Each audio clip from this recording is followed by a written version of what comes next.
ಮಾನ್ಯತಾ tech park ಬಳಿ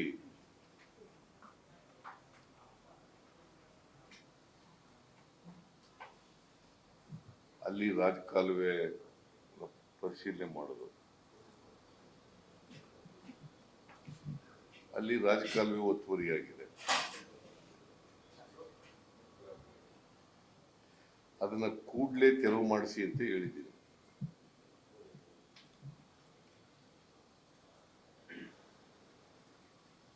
ನೀರು ಸರಾಗವಾಗಿ ಹರಿಲಿಕ್ಕೆ ಅವಕಾಶ ಮಾಡಿಕೊಡಬೇಕು ಅಂತ ಹೇಳಿದ್ದೀನಿ. ಅದನ್ನ ಸರ್ ಮಾಡ್ತೀವಿ ಅಂತ ಹೇಳಿದ್ದಾರೆ. ಒಂದು ಎರಡನೇದು, ಮಾನ್ಯತಾ ಟೆಕ್ ಮಾರ್ಕ್ ನ ಸಿಇಒ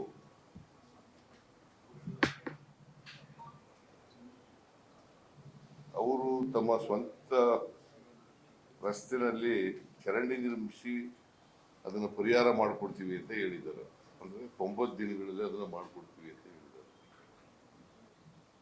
90 ಡೇಸ್ನಲ್ಲಿ ಅದಕ್ಕೆ ಪರಿಹಾರ ಮಾಡಿಕೊಡ್ತೀವಿ ಅಂತ ಹೇಳಿದ್ದಾರೆ.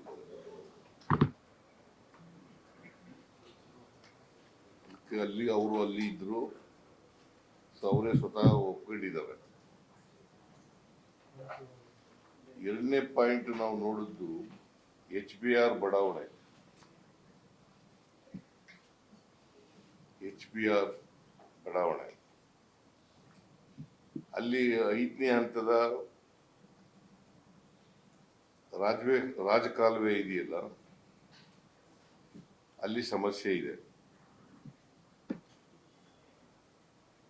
ಅಲ್ಲಿ ಜನವಸತಿ ಮನೆಗಳಿಗೆಲ್ಲ ನೀರೆಲ್ಲ ನುಗ್ಗಿದೆ. ಅಲ್ಲಿ ರಾಜಕಾಲುವೆಗೆ ತಡೆಗೋಡೆ ನಿರ್ಮಾಣ ಆಗ್ತಾ ಇದೆ.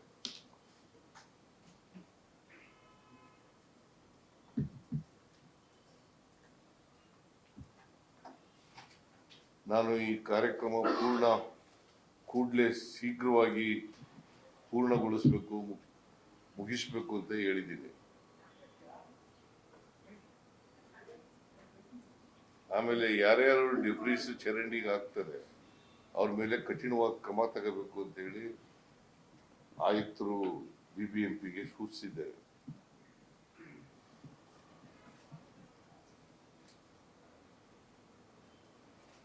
ಆಮೇಲೆ BDA ಜಾಗದಲ್ಲಿ ರಸ್ತೆ ನಿರ್ಮಾಣ ಮಾಡಿ ಒತ್ತುವರಿಗಳನ್ನ ಮುಲಾಜಿಲ್ಲದೆ ತೆರವುಗೊಳಿಸಬೇಕು ಅಂತ ಹೇಳಿದ್ದೀನಿ.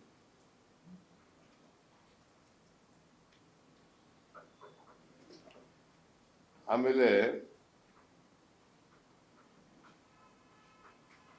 ಸಾಯಿ ಲೇಔಟ್ ಹೋಗಿದ್ದೆ. ಸಾಯಿ ಲೇಔಟ್ ಅದೇನಾಗಿದೆ, ತಗ್ಗು ಪ್ರದೇಶದಲ್ಲಿದೆ ಜಾಗ.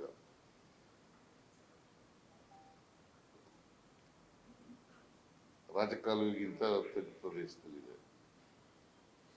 ಸೊ ಹಾಗಾಗಿ ಮಳೆ ಜಾಸ್ತಿ ಬಂದಾಗೆಲ್ಲ ಅಲ್ಲಿ ಸಮಸ್ಯೆ ಉಂಟಾಗ್ತದೆ.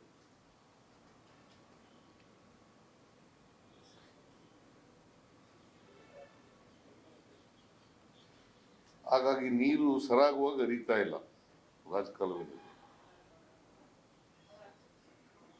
ಕಾರಣ ಯಾಕಪ್ಪ ಅಂತಂದ್ರೆ, ಆ ರೈಲ್ವೆ ಬ್ರಿಡ್ಜ್ ಹತ್ರ 2 ವೆಂಟ್ ಇದಾವಲ್ಲ, ಆ ವೆಂಟು ಅಗಲಾಗಿಲ್ಲ, ಬಹಳ ಚಿಕ್ಕದಾಗಿದ್ದಾವೆ. ಅದರಿಂದ ಅವು ದೊಡ್ಡದು ಮಾಡಬೇಕಾಗ್ತದೆ. ಅದನ್ನ ದೊಡ್ಡದು ಮಾಡಿದ್ರೆ ನೀರು ಸಲೀಸಾಗಿ ಹರ್ಕೊಂಡು ಹೋಗ್ತದೆ. ಮತ್ತೆ ನೀರು ವಾಪಸ್ ಬರೋದು, ಹಿಂದಕ್ಕೆ ಬರೋದು ಕೂಡ ತಪ್ಪಲಿಕ್ಕೆ ಸಾಧ್ಯ ಆಗ್ತದೆ.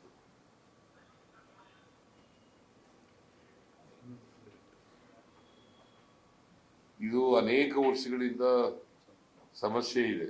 ಅದು ಜಾರ್ಜ್ ಕಾನ್ಸ್ಟಿಟ್ಯೂನ್ಸಿ ಇಲ್ಲ, ಕಾನ್ಸ್ಟಿಟ್ಯೂನ್ಸಿಗೆ ಎಫೆಕ್ಟ್ ಆಗ್ತದೆ. ಗದ್ದಲದಲ್ಲಿ ಜಾರ್ಜ್ ಕಾನ್ಸ್ಟಿಟ್ಯೂನ್ಸಿಗೆ ಬ್ಯಾಕ್ ವಾಟರ್ ಬಂದ ಅದು ಬ್ಯಾಕ್ ವಾಟರ್ ಬರ್ತಾ ಇರೋದ್ರಿಂದ ಇವ್ರ ಕಾನ್ಸ್ಟಿಟ್ಯೂನ್ಸಿಗೆ ಅಡಚಣೆ ಆಗುತ್ತೆ. ಇದು ಮಾಡೋದ್ರಿಂದ ವಾಪಸ್ ನೀರು ಹರಿತದಲ್ಲ, ಅದು ಬರ್ತದಲ್ಲ, ತಡೆಯತಕ್ಕಂಥದ್ದು ತಪ್ಪುತ್ತೆ.